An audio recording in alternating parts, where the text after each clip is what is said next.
Welcome to This Explainer. Today, we're diving straight into the profound Mahaprajna Paramita Upadesha to unravel a mind-bending cosmic paradox.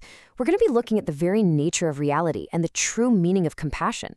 I mean, this is one of the most fascinating debates in ancient philosophy, and it absolutely redefines how we view our actions, our struggles, and, well, the entire world around us. Let's get into it. So look, right off the bat, we run into this massive philosophical wall. If all beings are essentially empty and don't actually exist, why spend countless lifetimes trying to save them? This exact dilemma hit the Buddha's disciple, Subhuti, and it triggered this fascinating Socratic debate about reality, illusion, and frankly, why we do anything at all. It's a question that just cuts straight to the core of Buddhist logic. Section 1. Majestic Forms and the Limits of Language. Okay, before we deconstruct reality, we kind of have to look at how the text sets up the ultimate ideals of form. The text meticulously lists 80 secondary physical marks of a Buddha. And these aren't just your generic descriptions, they're highly specific markers of ultimate physical perfection. We're talking about things like copper-colored nails, an invisible crown on the top of the head, and steps that hover precisely 4 inches above the earth.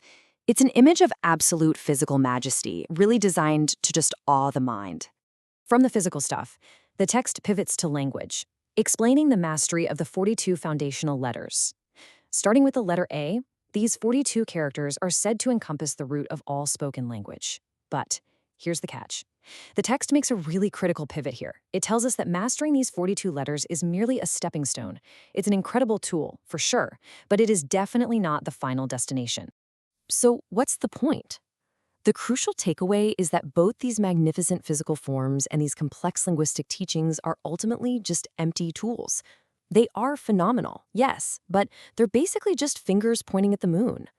The text boldly states that the true Buddha Dharma exists entirely beyond all names, letters, and physical markers.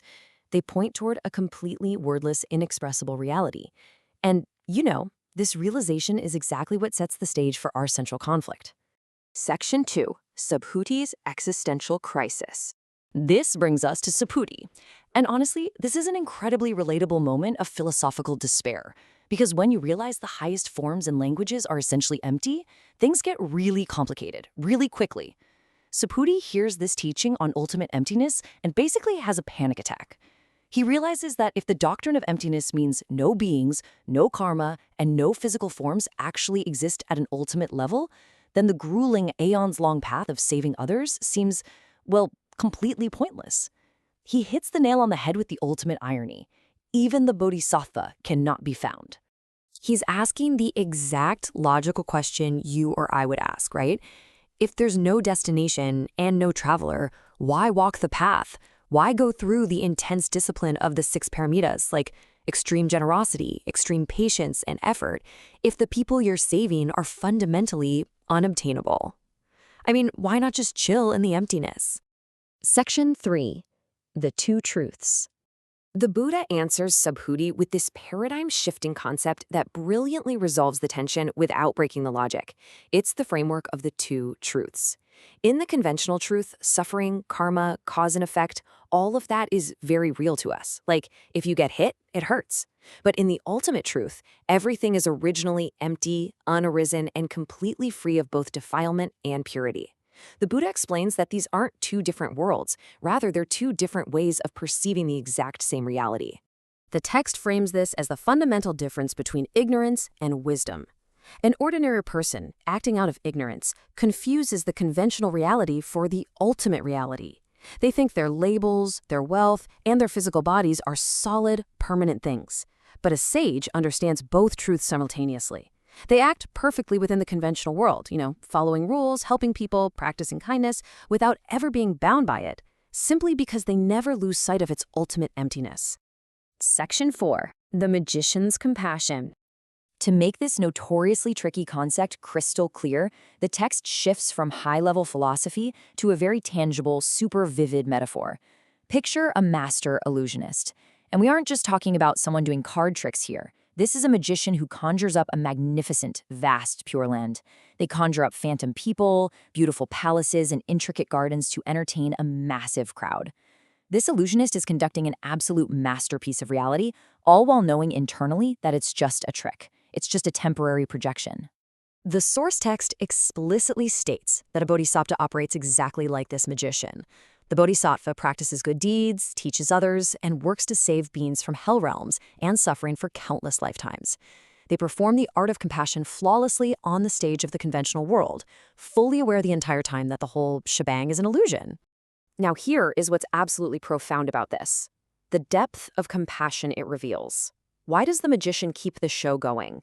Well, because suffering feels terrifyingly real to those who are ignorant of the illusion.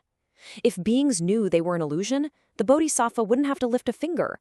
But because people are trapped in very real terror, pain, and anxiety, the bodhisattva fearlessly engages the illusion. They literally dive straight into the magic trick to wake the audience up from the inside out. Section 5. The Trap of Names and Forms. Let's move to the final piece of the puzzle and see how we actually get trapped in the suffering to begin with. The Buddha explains to Subhuti that our primary trap is getting caught in what they call names and forms. We take a temporary, shifting combination of elements, like skin, bones, and consciousness, and we slap a label on it. We call it man, woman, success, failure, self, or other. But these are just empty names. They're temporary categorizations. Tragically, though, we mistake these artificial labels for permanent, solid realities. And that attachment, that is the root of all our suffering. The text uses another really striking metaphor here. It compares those who attach to these names and forms to a dog barking at its own reflection in a deep well. Think about it. The dog sees an image, thinks it's a real enemy, gets angry, barks, exhausts itself, and eventually falls in and drowns. It is literally fighting a phantom that isn't really there.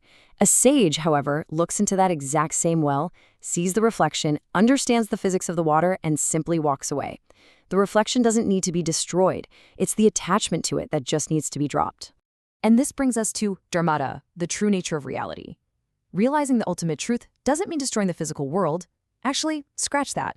It doesn't mean running away to a cave and ignoring everyone either. It means looking incredibly closely at your life, your body, and your labels, and seeing that the form itself is already empty. As the text points out, form isn't different from emptiness. The true nature is found right within the form itself. Okay, so to sum up this explainer, we've navigated a pretty massive philosophical loop. We've learned that while ultimate reality is indeed wordless and completely empty, that doesn't just cancel out our actions in the world. We suffer because we take empty names and forms way too seriously. True bodhisattva compassion isn't about ignoring the world's pain. It lies in fearlessly entering the illusion, mastering the conventional reality, and helping others awaken, all while maintaining perfect non-attachment. I'm going to leave you with this final thought to carry with you today. How would your daily life, your stress at work, your labels, and your identities change if you treated them not as heavy, permanent realities, but as the breathtaking, empty performance of a master illusionist? What if you could play your part perfectly, with deep compassion for everyone on stage with you, while secretly knowing it's all just light and mirrors? Thank you for joining this explainer, and keep questioning the illusion.